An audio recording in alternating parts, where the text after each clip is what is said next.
our leader.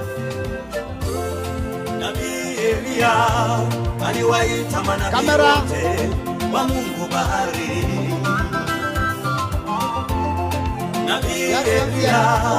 Aliwaita manabii wote wa Mungu bahari.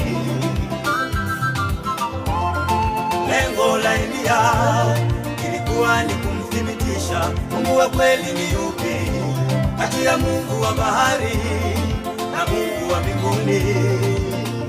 Elia. Thank you, Your Excellency. Tunaona familia inaendelea kuongezeka.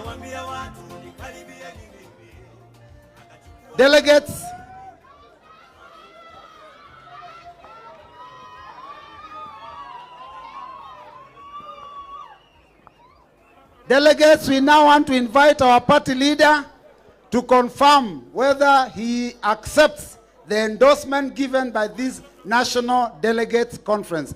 Thank you, Your Excellency. Welcome. Thank you.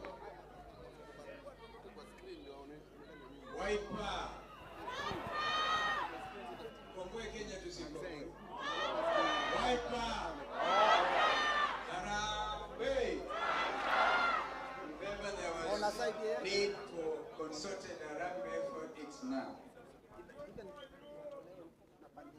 Wazalendo wenzangu,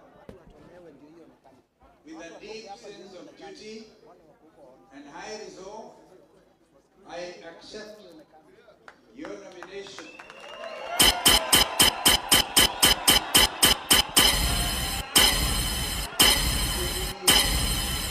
to be the presidential candidate for the election scheduled for 2027.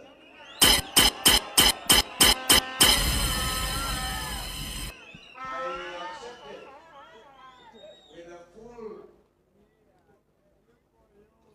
and grateful heart, without reservation. And with only one obligation, the obligation to devote every effort of body, mind, and spirit to lead this exceptional patriotic forum to victory and restore hope and stability to our beloved nation.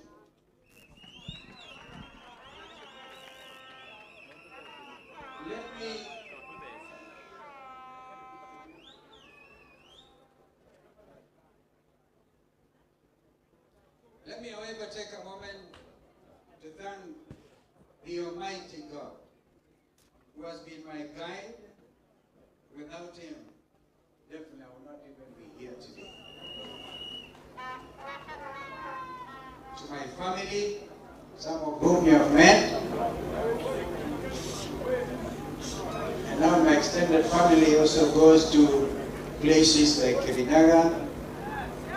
My sister, twin sister, they got my only daughter, got her to Kirinaga. Damari and Martin are out there in the UK. My little boy, Clay,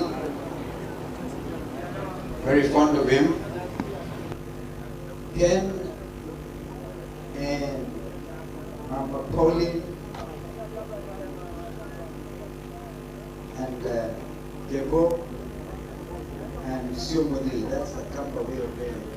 Can't mention my daughter, I know by name. So that's her name.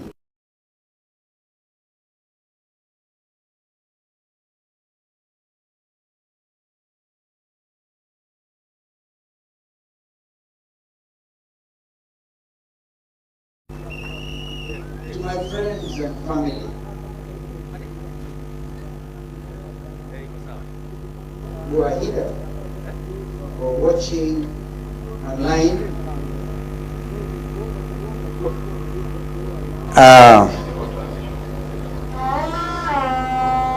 and what I'm about to say is very personal, very deep. To my darling wife, Pauline, who is watching, the mother of our children, you know, you are a vision bearer. And you've been amazing. And every day, every moment, you keep on amazing me. May the good Lord grant you the healing we've all been waiting for.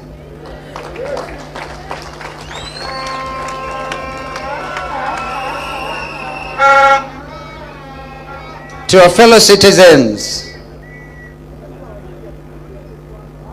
including those in the diaspora, wazalendo wenzetu, ngambo, mahala popote mulipo,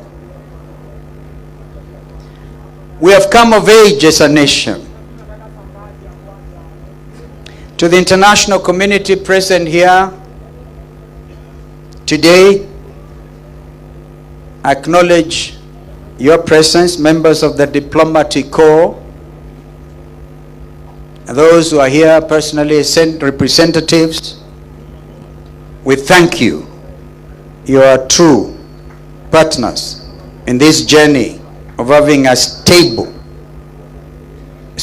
nation among the community of nations.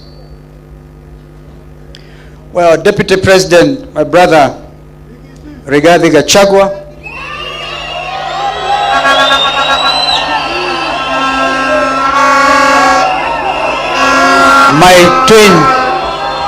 my twin sister, Mother Wangari Karua, my young brother, Eugene Wamalwa, my brother Fred Okengo Matiangi, Speaker Emeritus, one of our most distinguished Kenyan leaders, our brother J.B. Muturi. And I really commend you for writing that wonderful book. Every Kenyan who cares about his country should read J.B. Muturi's book, Calling the Country to Order. And others who have come, my friend Professor Ajakoya has sent a message of congratulation.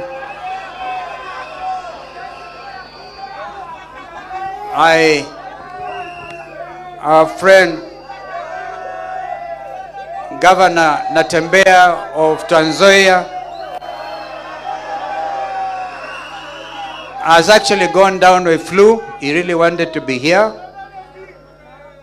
Thank you for coming here as our special observers. And I want to recognize Engineer Maina, who is also representing our brother, Governor Peter Munya.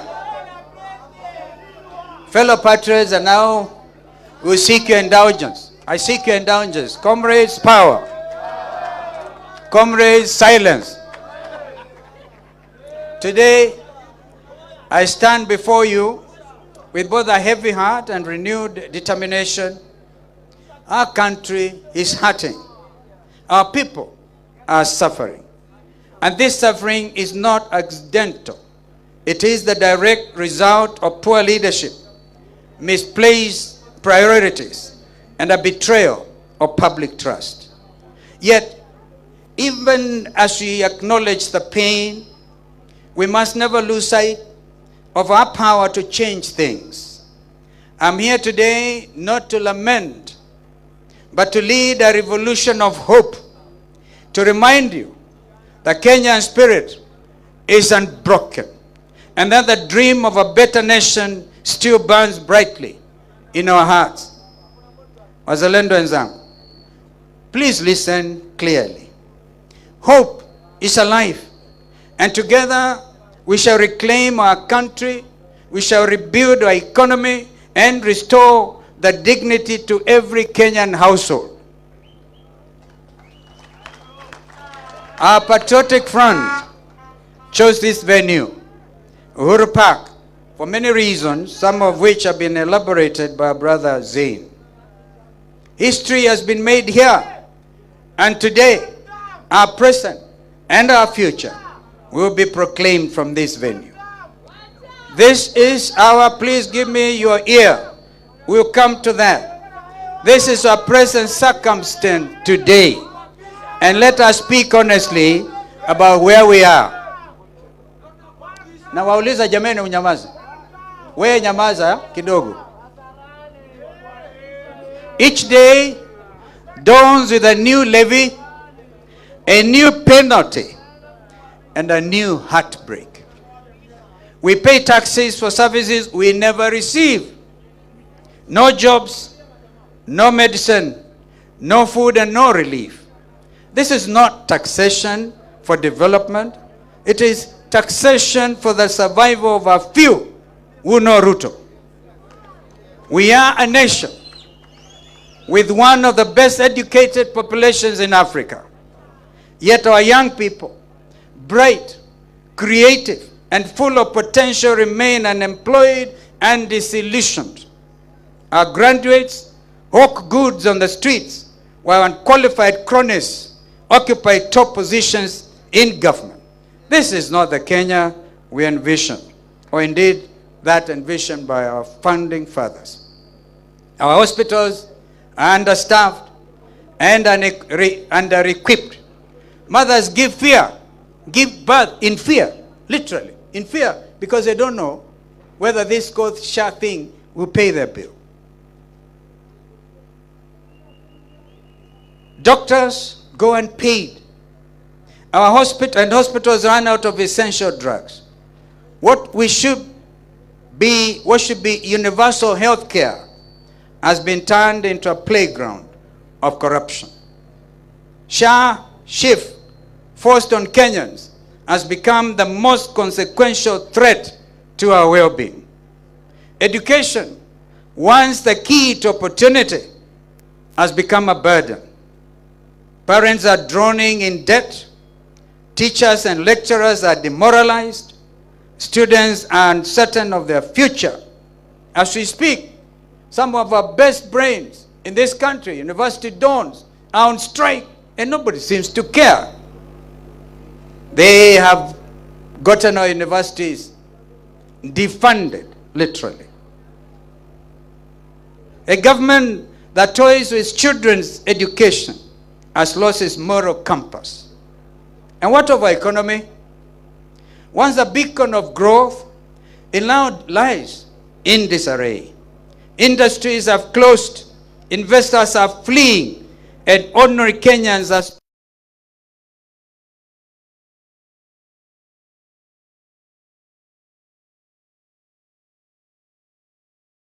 and find doors shut and their jobs shifted to neighboring countries because of this regime's taxation policy. What about this regime's insatiable appetite for loans upon loans upon loans? Kenya's public debt under this regime has become an albatross around our necks. They call it bottom-up economics. But what we see is bottomless corruption and a top-down greed. It is not an economic plan. It is an economic funeral, I dare say. This regime has attempted to capture all institutions to do their unconstitutional bidding. They have captured Parliament, and that is why today it stands impeached. They have tried to capture the media, and today we thank the majority of the press for not bowing to that pressure. That's why you are here today, and we are very proud of you. They have attempted to capture the judiciary. We ask you not to cede to these nefarious regimes' attempt to undermine you, for justice and truth are the common ties of society. Worse still is this regime's 3-year dismantle of our celebrated diplomacy. They condemn regional insecurity and neglect of the international community, all while they are linked to its escalation of wars in our region, the Democratic Republic of Congo, the Sudan in particular. This regime sells arms, and hear me, Kenyans, because it's a day to speak the truth for what it is. This regime sells arms and gets illegal gold in return. Honestly, what you are witnesses to is a horror movie directed by a know-it-all director who is a star and the supporting cast of his own show.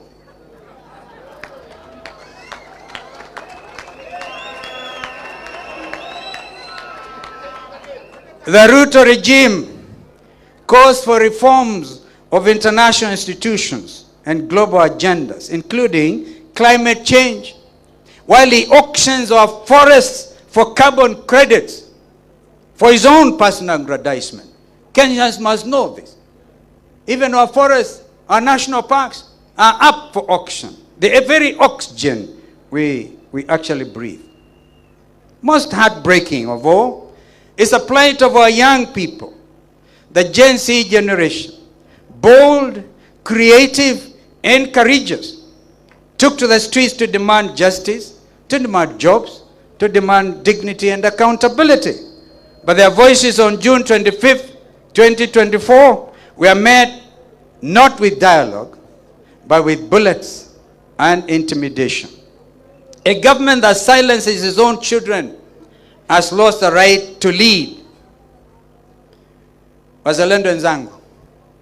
But I stand here to tell you, we are not doomed. Kenya can rise again, and Kenya will rise again. Under a patriotic administration, and together with our partners, we shall build a nation that works for all, not for a select few. We will deliver a 24-hour economy that ensures all of us are part and parcel of growing our basket, and together we shall lower the cost of living. Costs of fuel and electricity must be lowered if we are to get these jobs back to our industry, if we are going to yet again attempt to industrialize our country.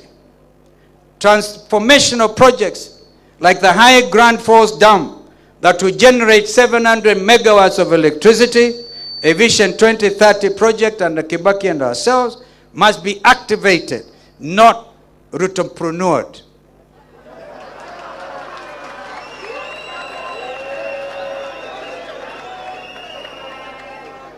We will cut unnecessary taxes, such as the punitive affordable housing levy. That is nothing short of quindy to steal from Kenyans. We have said time and again, Executive Order number 1, get rid of housing levy.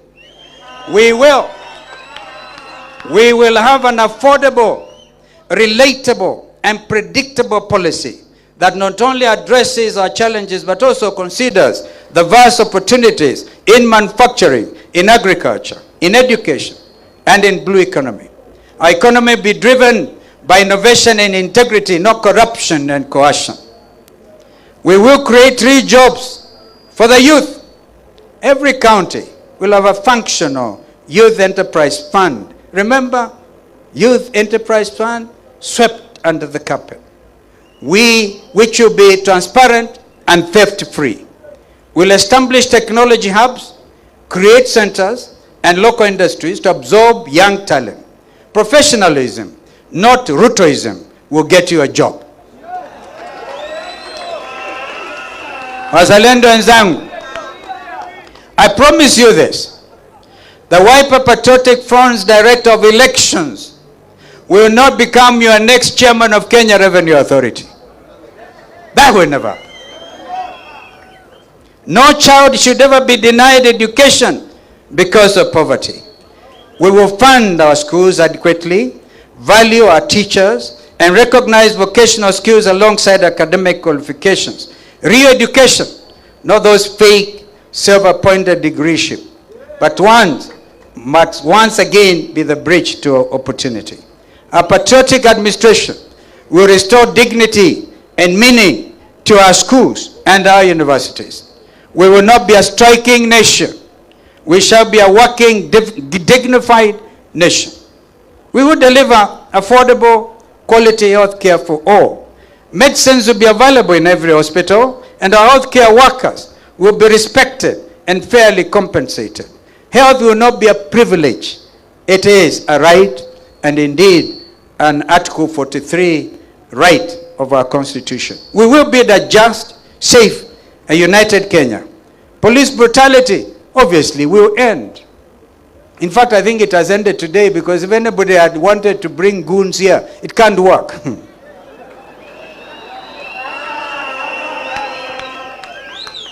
No more abductions, because those are terrible.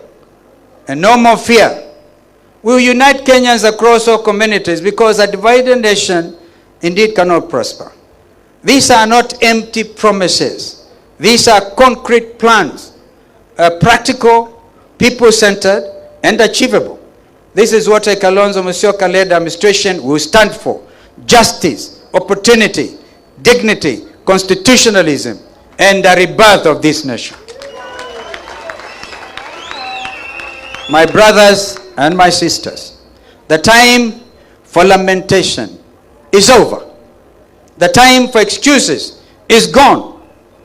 The moment for change is now.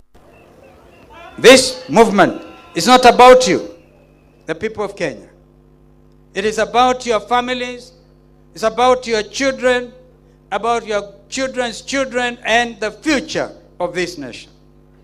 Ruto ordered you to be shot not in the head, but in the legs, because you dared to exercise your constitutional rights. I urge you, fellow Kenyans, and the Gen Zs, and the young Kenyans, I urge you today to shoot Ruto at the ballot.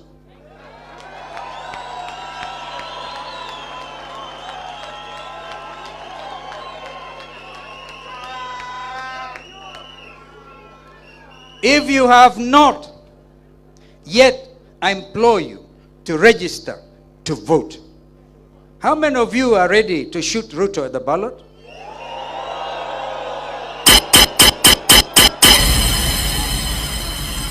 This is what will make Ruto one term. Komboa Kenya. Komboa Kenya. Harambee. When we rise together, no mountain is too high. When we rise together, no government can suppress us. When we rise together, Kenya will rise again. Are you ready for change? Are you ready for justice? Are you ready for a better Kenya? Then let us rise up together. Wazalendo wenzangu, this is our moment. We cannot allow despair to kill our dreams, nor exceptionally corrupt and insensitive leadership to steal our future. We will build a Kenya where leadership is honest, justice is real, and opportunity, as I said, is equal. We'll build a Kenya where every child is safe, even in our own living room. We will in honor and remembrance, remember Bridget Joki, who was shot by a police bullet in Kiambu, sitting by her parents' living room, watching television. And she got killed, shot. So even our living rooms are not safe. I salute our farmers, our mama boggers, and our border riders. The border riders actually escorted me this morning. I thank you. The true backbone of this country. I celebrate our youth, the beacons of hope, will keep faith alive. From Lamu to Kiambu, from Isiolo to Bungoma, from Nairobi to Kisumu, from Wote to Turkana, from Tharaka to Kajiado, from Mombasa to Meru, and from Sugoi to Seikuru. We all deserve dignity, justice, and honest leadership. Together, we shall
Coast have stood the test of time.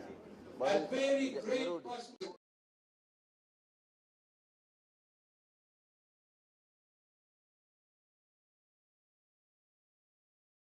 The last man. How many of you are ready to stand with the last man standing?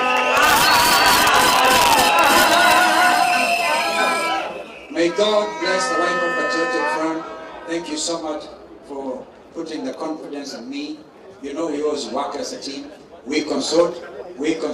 Even when we decided, and I remember it was Dr. Makali Molu who came up with the adage, Kuva driver, Kuva makanga, when there was a motion of impeachment. We said, if you must impeach Rigathi Gachagua, impeach William Ruto kwanza.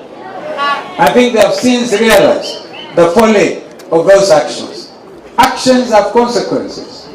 And those consequences are bringing the new dawn. We thank William Ruto for impeaching Rigathi Gachagua so that together we are going to liberate even William Ruto himself from this type of problem.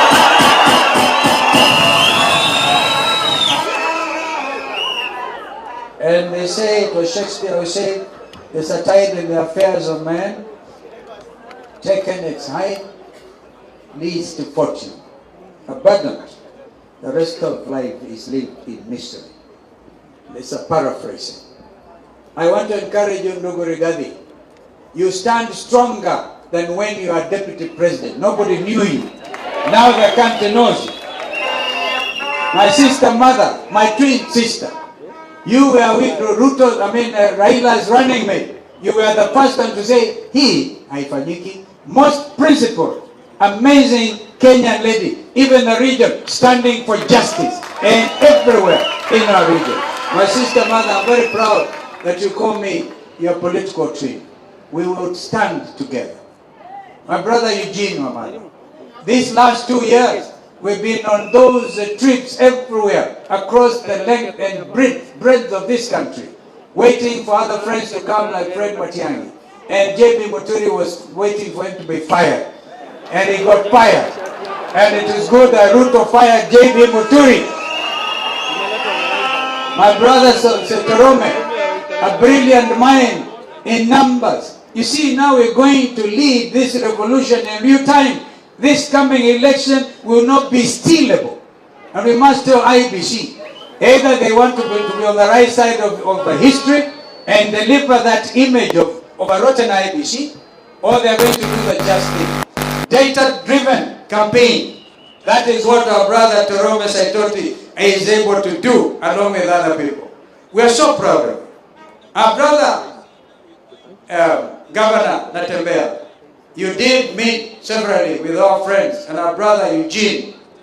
We asked you that for the sake of all of us, any of us bleeding will get all of us bleeding. So we must hold together. Allow me to thank our 3 governors from Makwiny, Machakos, and Kitui for standing strong. For standing very, very strong.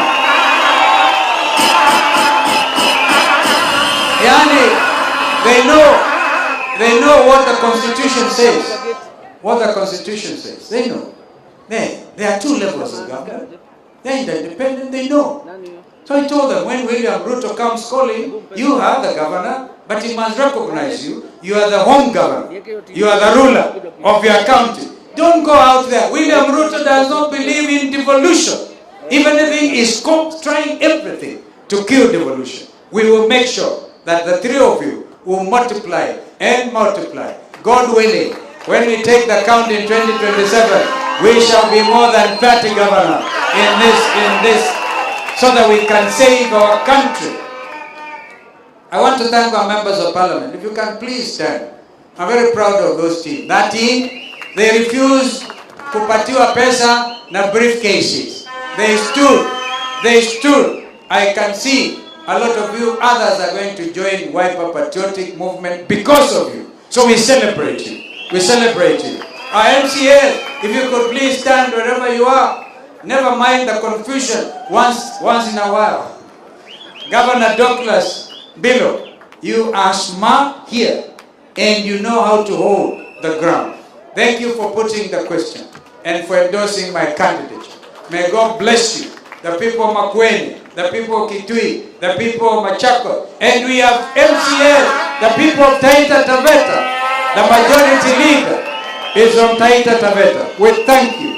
We even our deputy leader, all the way from Dadaab, Farah Mahalim. Of course, he has since resigned willingly. We wish him well wherever he goes, wherever his political journey takes him. I'm not the type of person to wish anybody ill. And all other MCAs, you had somebody from Busia and others, and Nairobi. Hey, Mheshimiwa Mawadha and the teams here, we thank you. We really recognize you.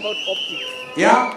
So, Nyamira Kisii, whoever has imagined Wiper is a regional party is absolutely wrong. But I want to give you one promise. Today, this front will grow in leaps and bounds. And together with our partners we don't want to call ourselves at the united opposition.